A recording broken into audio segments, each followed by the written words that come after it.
ఇప్పుడు నేనున్న బ్రిడ్జ్ దీని పేరు కాలాదన్ బ్రిడ్జ్. ఇది వచ్చేసి చాలా పెద్ద రివర్.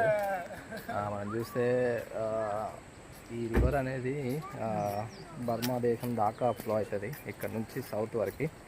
సో ప్రస్తుతం అయితే నేను సయాహా డిస్టిక్ నుంచి లోంగ్లై డిస్టిక్ అని ఉంటుంది. సో ఇక్కడ నుంచి అక్కడ క్రాస్ చేస్తున్నా. మధ్యలో ఇది కాలాదన్ రివర్ అయితే వచ్చింది.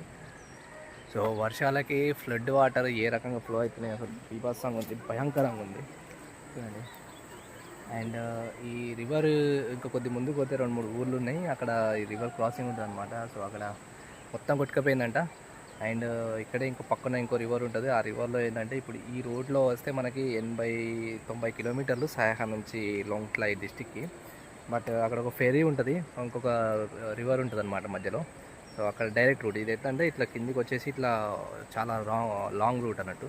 సో ఆ ఫెరీలో అయితే దాదాపు అరగంట 30-40 మినిట్స్లో సయాహా నుంచి లోంగ్లైకి వెళ్ళిపోవచ్చు. అదేంటంటే నిన్న పడ్డ వర్షాలకి మొత్తము ఫెరీ ఘాట్ మొత్తం కొట్టుకుపోయిందండి. అక్కడ చూసారు కదా, నదిలో ఎప్పటికీ నీళ్ళు ఉండకపోతే డౌన్ దాకా ఉంటాయి.